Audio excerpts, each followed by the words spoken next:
प्रदर्शन की जो तैयारी कर रहे हैं पेपर लीक को लेकर के घेरने को लेकर, तो क्या कुछ मुद्दे रहने वाले हैं सर आज के प्रदर्शन को लेकर? देखो, स्पष्ट ये है कि युवाओं के साथ किसी भी तरह के अन्याय पे कोई समझौता नहीं हो सकता।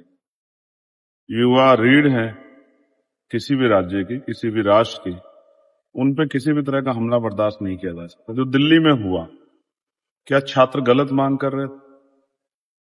क्या पेपर लीक सरकार का फेलियर नहीं? क्या भर्तियों में घोटाले सरकार का फेलियर नहीं? तो जब फेलियर आपका है और नौजवान जवाब मांगने आए हैं, तो आपको जवाब देना चाहिए, ना कि लाठी गोली से आप नौजवानों के विरोध को नहीं दबा सकते। आपने लाठी चलाई, आपने जूता चलाया, आपने गोली चलाई, टीयर गैस चलाए, वो जो आप कर सकते थे आपने किया। वाटर कैनन का प्रयोग किया, लेकिन क्या हुआ? आपको लगा कि टूट जाएंगे? नौजवान टूटने वाला नहीं। तो आज यहाँ यूपी से जुड़े हुए भी जो मुद्दे हैं, इसमें मौलाना अली जौहर यूनिवर्सिटी पे जिस तरह से 3000 बच्चों का भविष्य खराब नहीं होने देंगे। मैं सिर्फ सरकार को कहना चाहता हूं कि उनकी लड़ाई आजम खान से हो सकती है, लेकिन उन बच्चों के भविष्य से नहीं। और जितना आप तकलीफ दे सकते थे दी तो है आपने उस पूरे परिवार को। अब क्या करना चाहते?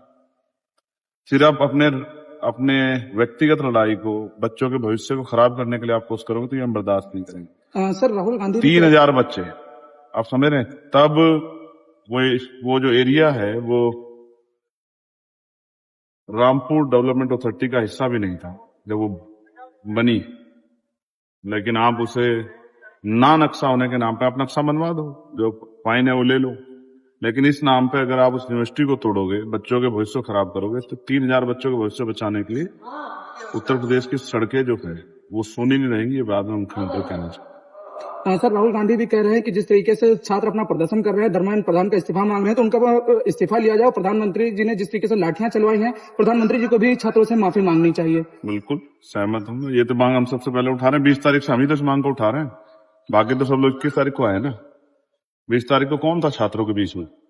कौन उनसे कह रहा था कि आप डटे रहो, शांतिपूर्वक रहिए, सरकार सुनेगी?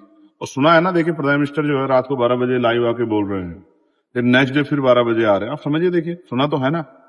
लेकिन अगर हिंसा हो जाएगी तो सरकार काम आसान हो जाएगा। इसलिए मैंने बच्चों को समझाया कि हिंसा से दूर रह के अपने प्रोटेस्ट कामयाब करना। और इसी प्रोटेस्ट की वजह है आज कि सरकार को बोलना पड़ रहा है, देश के प्रधानमंत्री बोल रहे हैं। सर सोनम वांगचुक ने भी एक बड़ा आरोप लगाया है, कहा कि जब उन्हें हॉस्पिटल में भर्ती किया गया तो पुलिस ने उन्हें किसी तरह से बाहर निकलने की अनुमति नहीं दी, एकदम जेल की तरीके से उनको कैद रखा गया अंदर। बिल्कुल, मैं उनकी हिम्मत की दाद देता हूं।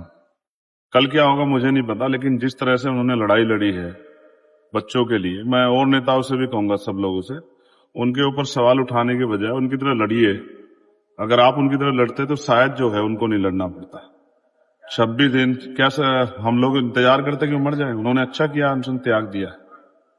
मैं खुश हूं कि उन्होंने अनशन त्याग दिया है, क्योंकि वो देश है जहां संघर्ष के समय लोग साथ नहीं देते, लेकिन जब संघर्ष के बाद व्यक्ति शहीद हो जाता है तो उसकी मूर्ति लगा के पूजते हैं। सर दिल्ली अब ये दौर बंद होना चाहिए। जो लोग संघर्ष कर रहे हैं, लोगों को उनका साथ देना चाहिए। सर दिल्ली पुलिस ने 15 एफआईआर दर्ज की है, जिसमें 200 से ज्यादा लोगों की चिन्हित करने की बात कही जा रही है दिल्ली पुलिस के द्वारा छात्रों में। तो छात्रों को सताएंगे तो फिर मुकाबला होगा। उपद्रवियों पे कार्रवाई करेंगे अलग बात है, लेकिन उपद्रवियों के नाम पे छात्रों पे कार्रवाई करेंगे तो फिर दोबारा जो है आंदोलन होगा और उससे बड़ा।